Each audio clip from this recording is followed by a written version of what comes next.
Divine Intimacy number 89, Modesty, Presence of God. O Jesus, spouse of virgins, teach me how a soul consecrated to you should live. Meditation 1. Perfect chastity presupposes an absolute dominion of spirit over matter. However, there is in us a disordered tendency toward sensible pleasure, which is opposed to this dominion.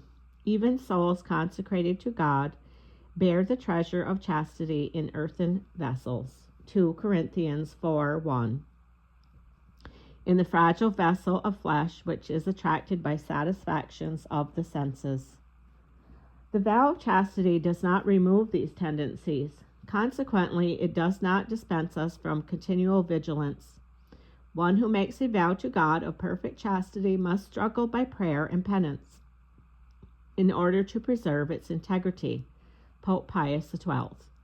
By prayer, because no one can be chaste unless God grants it to him, by penance and mortification, because the body must be subject to the spirit. It is modesty which moderates and regulates all our actions, both interior and exterior, according to our vocation. St. Paul recommends this virtue to all Christians. Let your modesty be known to all men. Colossians 4:5. Souls consecrated to God are obliged to observe modesty more strictly, because they are called by their state in life to preserve the treasure of absolute chastity intact. Therefore, they need to practice mortification of the senses more assiduously and delicately. They must be like men who, possessing material treasures of great value, take all necessary measures and precautions to protect them from thieves. Brethren, be sober and watch, says St. Peter, 1 Peter 5:8. For the enemy is always lying in wait. The vow of chastity, by consecrating the body to God, also consecrates the senses. For this reason, they must be freed from the base things of earth in order to be wholly employed in the service of God. Meditation 2. The more a soul aspires to the total gift of self in intimate union with God, the more its conduct must be imbued with perfect modesty, modesty of countenance, gait, gesture, and manner.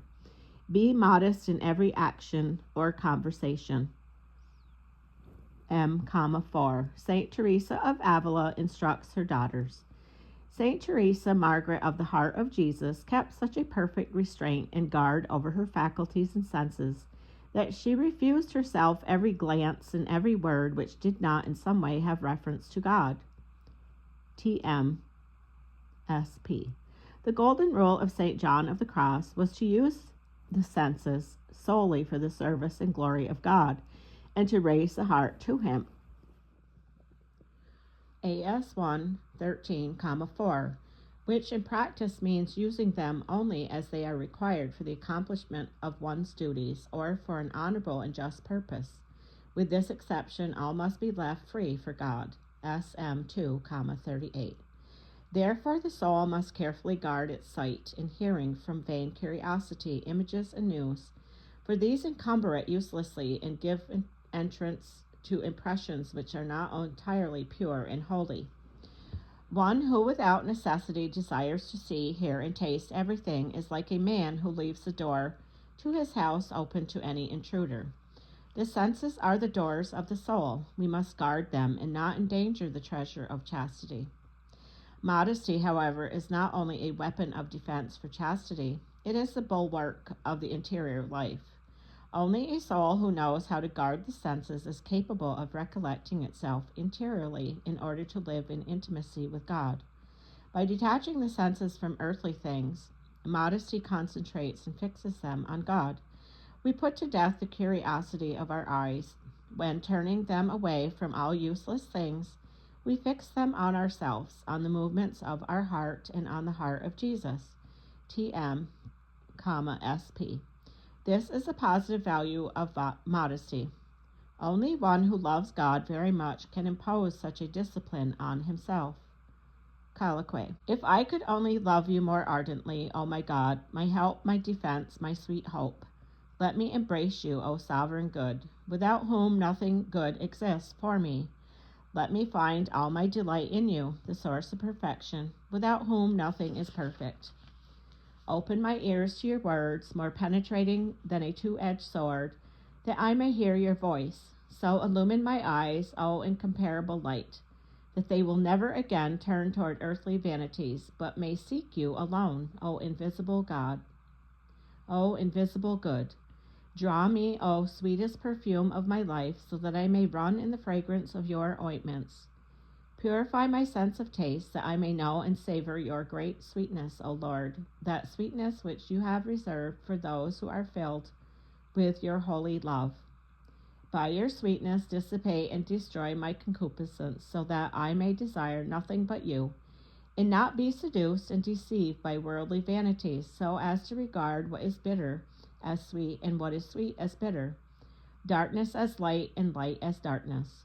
Let me escape the snare set by the enemy of our souls, who fills the world with his deceits. O my sweet Lord, the world is filled with the snares of concupiscence. Who can avoid them all? Only he from whom you remove the pride of life, the concupiscence of the flesh, irreverence, and obstinacy of soul. Oh, how happy is the soul to whom you give this grace, for he will pass unharmed through the midst of so many enemies. St. Augustine. O my sweet Lord, I renew with all my heart the consecration of my senses to you. I consecrate to you my eyes, that they may seek only your face, and the things that lead to you. I consecrate to you my tongue, that it may be worthy to sing your praises, and may never utter a word displeasing to you. I consecrate to you my ears, that they may listen to your voice alone, and hear only what is necessary for your service. I consecrate to you my sense of smell, of taste, of touch, that they may take delight in you alone. O spouse of virgins, I repeat with St. Agnes, in loving you, O Christ, I am chaste.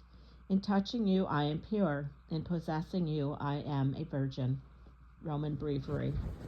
End of number 89, Modesty.